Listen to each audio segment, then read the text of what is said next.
Gara-gara terbelit hutang, seorang pria nekat mencuri belasan ponsel dan laptop di salah satu konter di kawasan Lokwaru, Kota Malang. Akibat aksinya tersebut, pria asal Mojokerto ini harus berurusan dengan petugas kepolisian. EW, pria berusia 30 tahun asal Mojokerto, berhasil ditangkap personel Polsekta Lokwaru, Kota Malang. Pelaku ditangkap karena terbukti melakukan aksi pencurian dengan pemberatan di sebuah konter handphone di Jalan Kertopamuji, Lokwaru, Kota Malang. Dalam melakukan aksinya, pelaku menggunakan kapa untuk merusak pintu konter. Tak tanggung-tanggung, tersangka menggasak 15 ponsel dan 3 unit laptop. Ponsel dan laptop hasil curiannya kemudian dijual di media sosial Facebook dengan harga Rp1.500.000. Tersangka mengaku terpaksa mencuri karena dirinya terlilit hutang. Hasil penjualan barang curian digunakan untuk membayar hutang dan memenuhi kebutuhan sehari-hari karena ia tidak memiliki pekerjaan. Akibat perbuatan yang dilakukan, pelaku akan dijerat dengan pasal 363 KUHP ayat 3E dan atau 5E dengan ancaman hukuman penjara maksimal 7 tahun penjara. Untuk TKP adalah konter handphone Latansa di Jalan Kertopamuji, masuk Kecamatan Lokwaru, Kota Malang. Di sini korban atas nama KA mengalami kerugian di mana dia kehilangan 15 handphone, kemudian 3 laptop yang nilai kerugiannya adalah sekitar 17 juta yang dilakukan oleh tersangka dengan inisial EW. Adapun kronologis kejadian bisa kita ceritakan ya. Jadi pada tanggal 3 Januari 2022 sekitar pukul 00.30 waktu Indonesia Barat, bahwa pelaku atas nama EW ini melakukan istilahnya hunting, melihat-lihat situasi yang kira-kira sasaran yang bisa dilakukan untuk sasaran kejahatan. Nah, ketika dia melewati salah satu konter handphone yang ada di dalam gang, dia melihat bahwa toko ini bisa dimasuki. Maka dia masuk lewat pintu samping dengan cara merusak pintu seng yang terbuat dari seng dengan menggunakan kapa Wiro Sableng ya, 212 ya, 212 ya. Jadi ketika sudah dirusak, kemudian tangan sebelah kanannya masuk ke dalam pintunya ada 2 ya, atas bawah, dibuka grendelnya dari dalam. Akhirnya pintu yang di atas terbuka terlebih dahulu, kemudian yang bawah akhirnya dibuka juga. Karena tidak ada orang, yang bersangkutan masuk, kemudian langsung mengambil sejumlah barang bukti, ya, handphone dan laptop, termasuk dus-dusnya ya. Karena yang di sini yang kita bisa cita adalah selain uang yang jumlahnya 63.000, kapa, kemudian 1 buah dus laptop, kemudian 5 buah dus dari handphone. Pasal yang disangkakan adalah pasal 363 KUHP ya, ayatnya 3E ataupun 5E. Karena kejadiannya pada malam hari ya, kemudian memasuki suatu rumah yang tidak dijaga, kemudian juga dia dengan cara merusak, dalam arti merusak pintu untuk mengambil barang yang ada di dalam. Untuk ancaman hukuman adalah 7 tahun penjara. Simon Alfredo melaporkan. Kemacetan arus lalu lintas di Kota Malang merupakan salah satu masalah yang dikeluhkan oleh masyarakat. Untuk itu, mengatasi masalah kemacetan di Kota Malang, pemerintah Kota Malang berencana membangun underpass dan jalan tembus untuk mengurai kemacetan di sejumlah titik di Kota Malang. Hal tersebut disampaikan oleh Wali Kota Malang Sutiaji bahwa untuk mengurai kemacetan di Kota Malang, Pemkot melalui Dinas Perhubungan akan membuat analisa rekayasa lalu lintas bersama Forum Lalu Lintas Kota Malang. Selain melakukan analisa lalu lintas, Pemkot akan membangun underpass dan jalan tembus. Namun dalam waktu dekat underpass belum bisa dibangun. Sedangkan untuk jalan tembus untuk mengurai kemacetan di daerah rawan kemacetan, saat ini Pemkot Malang sedang membangun jalan tembus dari Sulfat menuju pintu tol Madiopuro. Namun ini terkendala tapal batas wilayah kota dengan Kabupaten Malang. Sedangkan untuk pemberlakuan ganjil genap, Sutiaji mengaku sejauh ini belum ada rekomendasi dari Forum Lalu Lintas Kota Malang. Sementara selain rencana membangun underpass dan jalan tembus untuk mengurai kemacetan, Pemkot juga berencana melakukan pelebaran simpang khususnya di kawasan Kampung Heritage Kayu Tangan. Wali Kota mengatakan untuk pelebaran jalan simpang biayanya sangat tinggi, sedangkan khususnya di areal Kayu Tangan masih belum terrealisasi.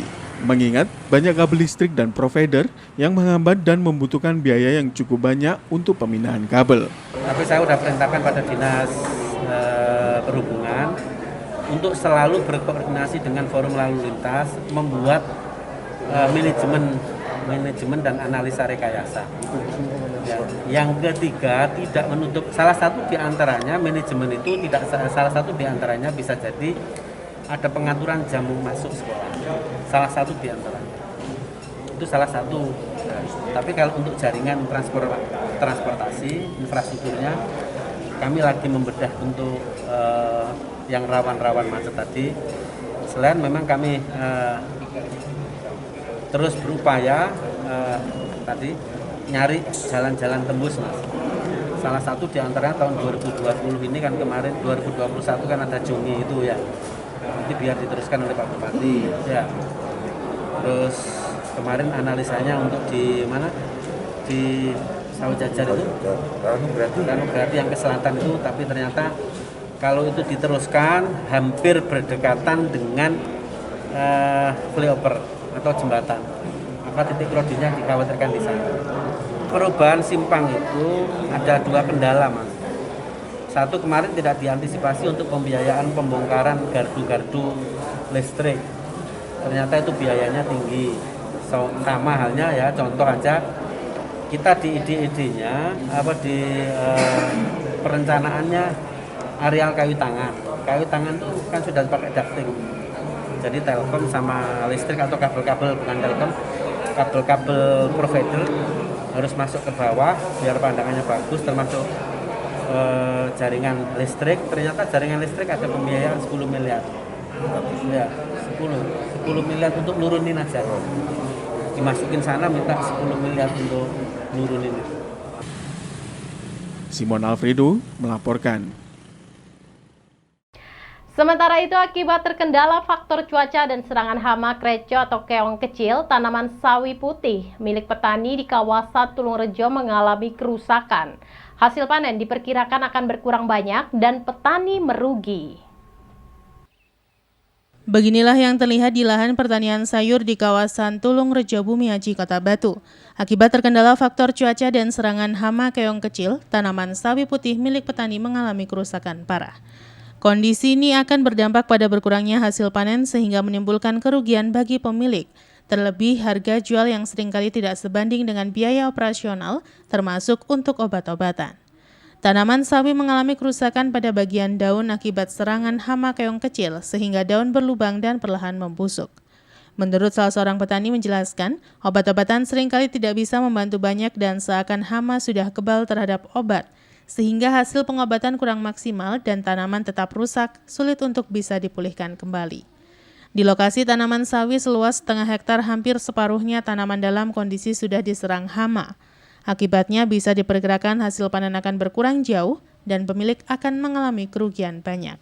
Ini kan cuaca sudah semakin membaik sebetulnya, Mas. Ya sebetulnya udah kan kemarin itu cuaca yang kayak gitu itu dampaknya sekarang ini. Itu sawi, Pak ya? Iya, sawi. Faktor hujan, Pak ya? Faktor hujan. Tapi kan penyemprotan kan terus-terusan, Pak, sebetulnya. Iya, rutin ini. Tapi kan gimana nggak ya? kuat? Ya nggak kuat. Ini jenisnya itu loh. Jenisnya sitara nggak tahan kalau ada terlalu hujan. Terlalu hujan, Pak ya? Oh, Pak, kalau sudah gini kira-kira berkurang berapa persen, Pak, hasil panen? Kira-kira? Sekitar 30-an? Ada? 40-an. 40%-an, Pak ya? Pak, untuk harga hampir separuh. Iya. Untuk harga jual sekarang berapa ini sekilo dengar-dengar sawi? Kalau sekarang umum di pasar ya? Iya. Di pasar masih 3.000. 3.000, Pak ya. Dengan harga obat-obatan sekarang, pupuk obat-obatan kan juga tinggi ya sekarang. Tinggi sekarang sudah semuanya. Kira-kira masih nuntut Pak enggak nih? Kayaknya kalau harga sekarang 3.000 ini udah mepet berat ya. Mepet berat. Oh, berarti karena pengaruh cuaca aja kayak gini, Pak ya. Iya. Walaupun sudah penyemprotan sudah dilakukan, tetap aja ya. Masalah penyemprotan, kalau masalah obat, Iya. sini loss Pak ya. bukan loss ya. Iwan Hikmawan melaporkan. Terima kasih Anda masih bersama kami dalam Info 7 Malang Raya. Menjelang akhir pekan, arus kendaraan yang masuk Kota Batu mengalami peningkatan.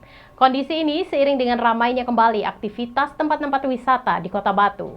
Peningkatan kendaraan yang masuk terlihat sejak pukul 10 pagi sampai menjelang siang hari. Beginilah yang terlihat pada Sabtu siang di beberapa titik jalan masuk menuju Kota Batu. Arus kendaraan mulai ada peningkatan sehingga tidak jarang antrian terjadi. Seperti yang terlihat di Jalan Raya pintu perbatasan Kota Batu dan Karangploso, arus terlihat lancar khususnya yang menuju ke arah Kota Batu sampai dengan pertigaan Pendem. Tidak hanya itu, di Jalan Raya Beji Kota Batu sampai dengan masuk ke kawasan Jalan Dewi Sartika atas Pasar Batu, arus terlihat ramai lancar masuk Kota Batu dan tidak terjadi penumpukan dan hanya beberapa saat antrian terjadi. Kondisi ini berbeda dengan pada minggu pertama tahun baru. Kondisi arus kendaraan terlihat lebih padat dan saat ini arus kendaraan terlihat cukup lengang.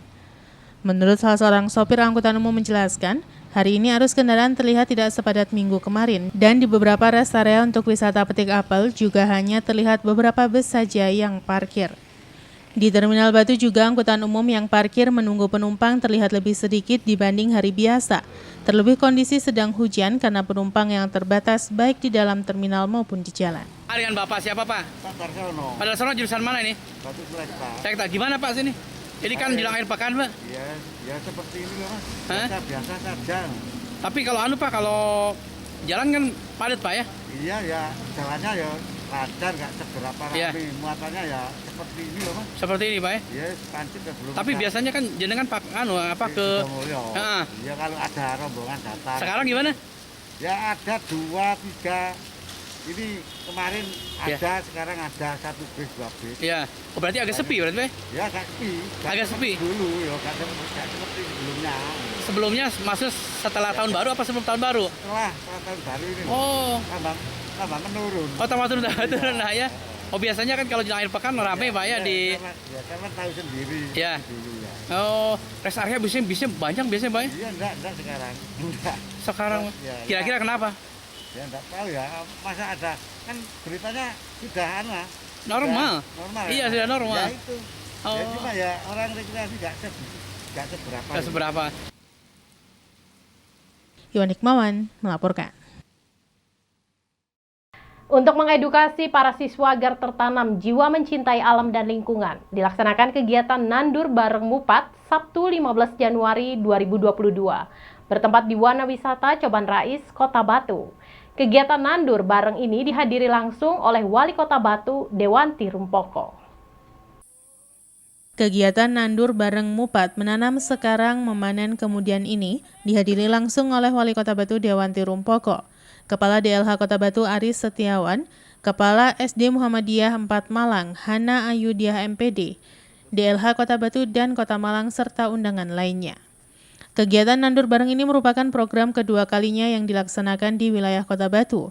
Saat ini Nandur Bareng akan menanam kurang lebih 150 bibit durian, alpukat, pete, dan tanaman lainnya di kawasan Coban Rais, Kota Batu.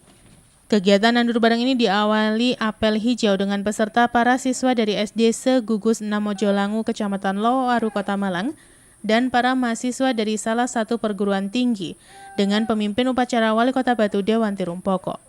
Dalam amanatnya, Wali Kota Batu memberikan apresiasi positif sekaligus berterima kasih kepada penyelenggara kegiatan sehingga penanaman pohon dilaksanakan di Kota Batu dan berharap kegiatan ini tidak berhenti di sini, tetapi ada kegiatan-kegiatan penghijauan selanjutnya. Kota Batu dengan luas wilayah sekitar 200 km persegi, tetapi hampir 60% itu adalah hutan. Di mana di hutan tersebut banyak sekali sumber-sumber mata air. Sumber mata air yang di Kota Batu ini mengalir sampai Kota Malang yang kemudian digunakan untuk air PDAM. Sehingga kita semua wajib untuk menjaga agar bukan hanya kelestarian, tetapi keberadaan sumber air ini tetap terus berjalan sampai bumi ini ada, untuk kita bisa mengambil airnya untuk kehidupan kita. Jika kita tidak menjaganya dengan baik, niscaya kita akan kesulitan di masa depan tentang air, terutama air minum. Acara dilanjutkan dengan penyerahan bibit oleh Kepala SD Muhammadiyah 4 kepada DLH Kota Malang. Penyerahan bibit oleh Wali Kota Batu Dewanti Rumpoko kepada kepala sekolah dan dilanjutkan dengan penanaman secara simbolis oleh Wali Kota Batu, Kepala DLH Kota Batu, dan peserta nandur bareng Mupat. Iwan Hikmawan melaporkan. Terima kasih Anda masih setia bersama kami dalam Info 7. Malang Raya memperkenalkan hasil karya kepada masyarakat sekaligus memberikan motivasi kepada para seniman untuk terus berkarya. Salah seorang seniman senior di Kota Malang menggelar pameran lukisan tunggal. Total sebanyak 60 lukisan hasil karya Bagus Brahmanto yang dipamerkan pada pameran tersebut. Pameran lukisan tunggal hasil karya Bagus Brahmanto, salah satu seniman senior di Kota Malang, berlangsung di Gedung Dewan Kesenian Kota Malang. Total 60 lukisan dengan berbagai tema ditampilkan pada pameran tersebut. Pameran yang dibuka pada Sabtu siang ini menarik minat masyarakat untuk melihat lukisan hasil karya Bagus Brahmanto. Pameran ini sendiri bertujuan untuk memperkenalkan hasil karya kepada masyarakat. Bagus Brahmanto mengatakan pameran lukisan ini menampilkan 60 lukisan. Lukisan yang dihasilkan menggunakan media Android. Dengan memanfaatkan teknologi untuk membuat karya lukisan, dirinya juga mengaku dalam membuat karya lukisan menggunakan aplikasi Android tidak ada kendala atau sama seperti melukis menggunakan media kanvas.